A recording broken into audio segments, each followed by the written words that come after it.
Hey warriors, let me ask you something. What's the one thing that stops more dreams, crushes more ambitions, and paralyzes more people than anything else? It's not failure, it's not rejection, it's not even pain. It's fear. Fear of what others will think, fear of losing, fear of trying and coming up short, fear of the unknown. And here's the brutal truth. Fear has been running your life far more than you realize. Consider it. How many times have you remained quiet when you could and should have spoken out, just because you feared being judged? How many times have you let fear cause you to hold back from taking action, because the result wasn't a certainty? How many nights have you spent lying awake, going over worst-case scenarios that never even existed? No, picture this. You are on the brink of a cliff. The scenery is gorgeous, but your legs are shaking, your heart is pounding, your palms are wet. You are not in harm's way, but your brain is yelling, don't budge. It is not safe. That is fear. It is an illusion, strong enough to prevent you from living life to the fullest, even when you are fully able to forward. The Stoic philosophers understood this better than any. Marcus Aurelius, emperor of the most powerful empire in the world, wrote once, "If you are distressed by anything external, the pain is not due to the thing itself, but to your estimate of it." Translation: fear isn't based on reality. It is based on what you think about reality. That is to say that fear is not your enemy. Fear is your mind abusing its own strength. And as soon as you become proficient in it, you cease to be a captive of your imagination and begin to be a warrior of reality. Here in this video, we are going in depth into 7 life-changing Stoic truths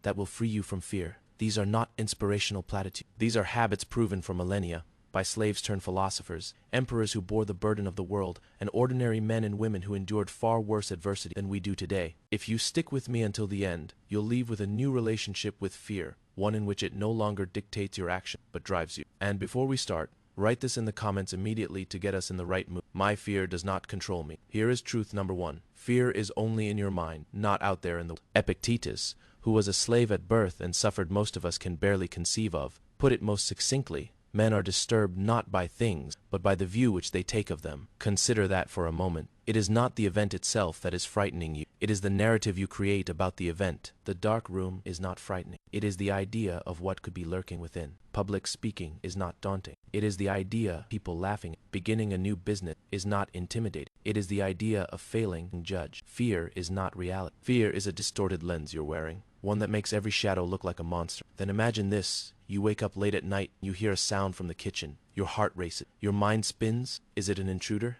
Am I in danger? You creep inside, expecting the worst, only to discover it is just the wind shaking the window. That is fear. 99% of the time, it is not actual danger. It is your imagination playing tricks on you. The Stoics conditioned themselves to take a step back, stop, and wonder, is this really a danger, or is it only my perception? Here's how you can use it. Catch the thought. When fear gets a hold of you next, freeze and catch the thought driving it. Is it they're going to laugh at me? I am going to fail? I'll lose everything. Test the thought. Ask, is this fact? Or is this a story I am telling myself? Reframe the belief. Rather than, what if I fail? Say, what if I learn? Rather than, what if I look stupid? Say, what if I get stronger? Do this regularly, and you'll find most of what you dread never actually occurs. And when it does, it is seldom as terrible as you've pictured. Marcus Aurelius penned, if you are troubled by something external, it is not this thing which torments you but your own opinion about it, and it is in your power to erase that opinion now. That is the Stoic first truth. Fear is not in the world, it is in your head,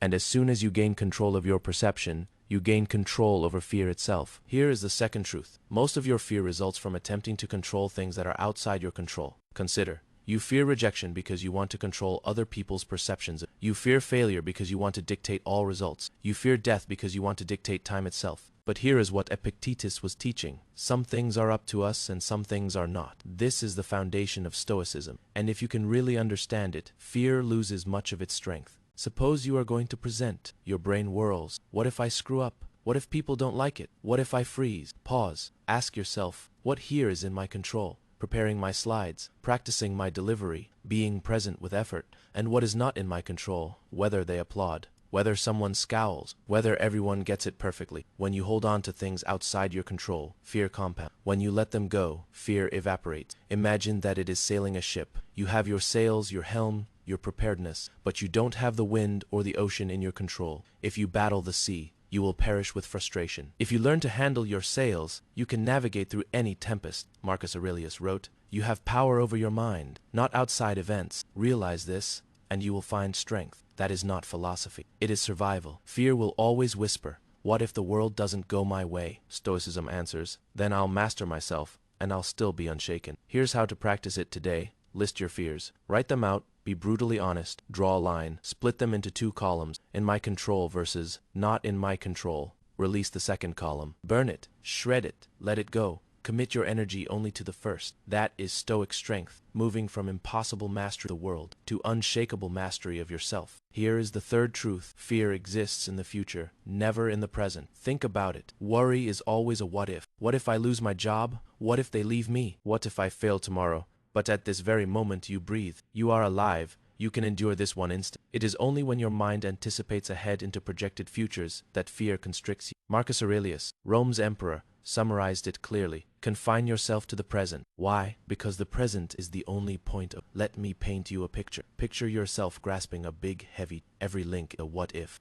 this, what if that. You continue to grasp and the weight. But if you release the chain and come back to this spot, right here, right now, the weight, fear is nourished by imagination. The more you allow your mind to run ahead into the future, the sharper fears become. But if you pull your mind back into the present, fear starves. Do this easy Stoic exercise. It only takes 60 seconds. Breathe deeply. Ask yourself, what exactly is wrong right now, in this very second? Most of the time, the answer is nothing. You're just scared of a picture your mind painted. Seneca wrote, "We suffer more often in imagination than in reality." And he was right. Reality is rarely as painful as the scenarios your fear invents. So here is the exercise. Whenever fear surges, ground yourself in the present. Concentrate on the breath. Concentrate on what you can touch, look at, and do right now. That is how you shrink fear. Not by struggling with the future, but by taking command of the now. One of the biggest causes of fear is the desperate desire to control everything. We want life to submit to, people to be fair with us, results to curve to our whim. But life mocks that fantasy. Storms arrive, will cheat, plans fall through, and the harder you attempt to hold on to control, the more dread becomes your master. Epictetus, a slave before he was a Stoic sage, learned the secret. There are just 2 categories in life: what is up to you and what is not. Up to you, your actions, your choices, your responses. Not up to you, the weather, other people's opinions, the past, fortune, fate. Fear comes from confusing the you think you can control everything. You can't. Let me paint a picture. Picture yourself on the beach, fists tight, screaming at the waves to halt. They don't. They just keep coming. That is what fear looks like when you resist things beyond your control. Now, picture instead being able to ride the waves, harnessing their energy to propel forward. That is Stoicism. Marcus Aurelius wrote, "You have power over your mind, not outside events. Realize this, and you will find strength." Fear loses its hold the moment you believe the following truth. The world doesn't owe you certainty, but you can always control your response. So here is the Stoic exercise. Each time fear emerges, ask yourself, is this in my control or not? If yes, act. If no, release. That one filter turns everything around. Suddenly, your mind is no longer wasting energy on what you can't control and puts it into what you can control. Your courage, your choices, your character. Fear is a parasite that survives on false control, but once you let go of reality, fear doesn't have anything to feed on anymore. So remind yourself, I do not fear what I cannot control. I master what is mine to command. And so here we are. You've walked through 7 Stoic truths, every one of them a weapon hammered in fire. Every one of them strong enough to rip fear asunder at its roots. Silence, perspective, acceptance, preparation, control, presence, and the courage to meet life straight on. But I want to leave you with something more profound. The Stoics of old taught that fear is not only the enemy, it is a teacher. All fear indicates something you still hold on to, something you have not yet conquered. Fear says, you are not ready. Stoicism says, then I will prepare. This is the twist. You'll never eliminate fear entirely. That is not what you are after. What you are after is marching into its shadow and proceeding anyway, allowing fear to make you stronger, not halt you, allowing it to expose where you are vulnerable so that you can become unstoppable. Now picture this. If these 7 realities can release you from fear, what are the realities that the Stoics did not want the masses? The ones that were practiced in secrecy, the ones concealed in letters, the ones so strong that not only will they release you from fear, but render you untouchable. That is where we continue. Don't stop here. The journey is not yet over. In fact, it is only just starting. Type this in the comments right now if you're ready for the next level. I am ready to become unshakable. Because in the next chapter, we'll uncover not just how to defeat fear, but how to transform it into unstoppable strength. And trust me, once you hear what's coming, you'll never look at your fears the same way again.